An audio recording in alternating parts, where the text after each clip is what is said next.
ಸರಿ, ನಾನು ಇವತ್ತು ಎಗ್ ಬಿರಿಯಾನಿ ಮಾಡ್ತಾಯಿದ್ದೀನಿ. ಎಗ್ ಬಿರಿಯಾನಿಗೆ ಶುಂಠಿ ಬೆಳ್ಳುಳ್ಳಿ ಪೇಸ್ಟ್ ಮಾಡೋದಕ್ಕೆ ಶುಂಠಿ ಬೆಳ್ಳುಳ್ಳಿ ಮತ್ತು ಹಸಿಮೆಣಸಿನಕಾಯಿ ಒಗ್ಗರಣೆಗೆ ಕೊತ್ತಂಬರಿ, ಪುದೀನ, ಕಸೂರಿ ಮೇಥಿ, ಚಕ್ಕೆ, ಅನಾನಸ್, ಮರಾಠಿ ಮೊಗ್ಗು ಮತ್ತು 3 ಈರುಳ್ಳಿ ತೊಗೊಂಡಿದ್ದೀನಿ. ಒಂದು ರುಬ್ಕೊಳ್ಳೋದಕ್ಕೆ ಒಂದು ದೊಡ್ಡ ಟೊಮೊಟೊ ಮತ್ತು ಹಾಗೆಯೇ ಒಗ್ಗರಣೆ ಹಾಕೋದಕ್ಕೆ ಒಂದು ಚಿಕ್ಕ ಟೊಮೊಟೊನ ತೊಗೊಂಡಿದ್ದೀನಿ.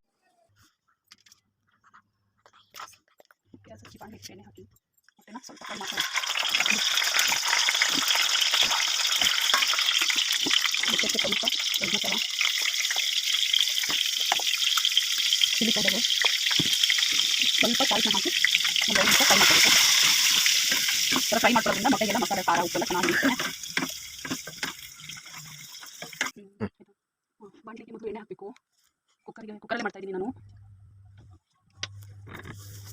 ಎಣ್ಣೆ ಹಾಕಿದ್ಮೇಲೆ ಮರಾಠಿ ಮೊಗ್ಗು, ಚಕ್ಕೆ, ಅನಾನಸು ಮತ್ತು ಕಸೂರಿ ಮೇಥಿ ಎಲ್ಲನೂ ಒಂದೊಂದಾಗೆ ಆ್ಯಡ್ ಮಾಡ್ತಾ ಹೋಗಬೇಕು.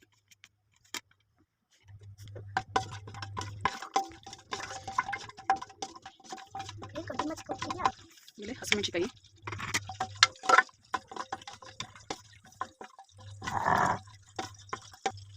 ನೆಕ್ಸ್ಟ್ ಈರುಳ್ಳಿ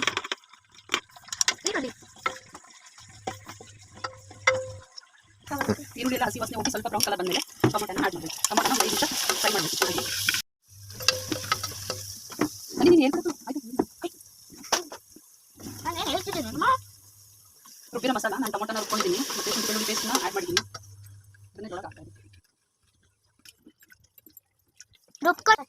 ಟೊಮೊಟೊ ಫ್ರೈ ಆದಮೇಲೆ ಸ್ವಲ್ಪ ಎಗ್ ಮಸಾಲ ಒಂದೊಂದು ಸ್ಪೂನಷ್ಟು, ಚಿಲ್ಲಿ ಪೌಡರು 1 ಸ್ಪೂನು ಇಷ್ಟನ್ನು ಹಾಕಿ ಚೆನ್ನಾಗಿ ಫ್ರೈ ಮಾಡಿ. ನೆಕ್ಸ್ಟ್ ಇದಕ್ಕೆ ಪುದೀನ ಆ್ಯಡ್ ಮಾಡ್ತಾ ಇದ್ದೀನಿ. ಪುದೀನ ಆ್ಯಡ್ ಮಾಡಾದ್ಮೇಲೆ ತೊಳೆದಿಟ್ಕೊಂಡಿರೋಂಥ ಅಕ್ಕಿನ ಹಾಕ್ತಾಯಿದ್ದೀನಿ. ಅಕ್ಕಿನ ಹಾಕಿ ಚೆನ್ನಾಗಿ ಮಿಕ್ಸ್ ಮಾಡಬೇಕು. ನಿಮ್ಮ ಮನೇಲಿ ಅಕ್ಕಿನೇ ಬಳಸ್ಕೋಬೋದು, ಸೋನಾ ಮಸೂರಿ ಅಕ್ಕಿ ಇರುತ್ತೆ, ಇಲ್ಲಾಂದರೆ ಬಾಸುಮತಿ ಯಾವುದಾದ್ರೂ ಓಕೆ. ನಿಮ್ಗೆ ಯಾವ ಪರ್ಫೆಕ್ಟ್ ಅನ್ಸುತ್ತೋ ಅದರಲ್ಲಿ ಯೂಸ್ ಮಾಡ್ಕೊಳ್ಳಿ ಬಿರಿಯಾನಿಗೆ. 1 ಲೋಟ ಅಕ್ಕಿಗೆ 1.5 ಆಗೋಷ್ಟು ನೀರನ್ನ ಹಾಕ್ತಾಯಿದ್ದೀನಿ. ಅದೇ ಯಾವ ಲೋಟ ಅಕ್ಕಿ ತೊಗೊಂಡು ಅದೇ ಹಾಕ್ತೀನಿ, 1.5 ಲೋಟಷ್ಟು. ನೆಕ್ಸ್ಟು ಅಕ್ಕಿಗೆ ಫ್ರೈ ಮಾಡಿಟ್ಕೊಂಡಿರೋಂಥ ಮೊಟ್ಟೆನ ಸೇರಿಸ್ಬೇಕು.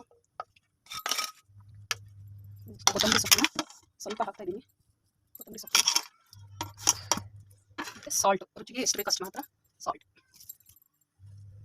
ಎಲ್ಲ ಹಾಕಿ ಒಂದೇ ಒಂದು ಸಾರಿ ಮಿಕ್ಸ್ ಮಾಡಿಬಿಟ್ಟು ನೆಕ್ಸ್ಟು 1-2 ವಿಷಲ್ ಹಾಕ್ಸಿದ್ರೆ ಬಿರಿಯಾನಿ ರೆಡಿ. ಲಿಂಟೆಲ್ಲ ಕೂಲ್ ಆದಮೇಲೆ ನಾವು ಓಪನ್ ಮಾಡಿಬಿಟ್ಟು ಬಿರಿಯಾನಿ ರೆಡಿ ಇದೆ. ನೆಕ್ಸ್ಟು ಸ್ವಲ್ಪ ಕೊತ್ತಂಬರಿ ಸೊಪ್ಪು ಆ್ಯಡ್ ಮಾಡಿ ನಿಧಾನಕ್ಕೆ ಮಿಕ್ಸ್ ಮಾಡಬೇಕು, ಯಾಕೆಂದರೆ ಮೊಟ್ಟೆ ಎಲ್ಲ ಇದಾಗ್ಬಿಡುತ್ತೆ. ನಾವು ಉದುರಾಗಿ ಬಂದಿದೆ.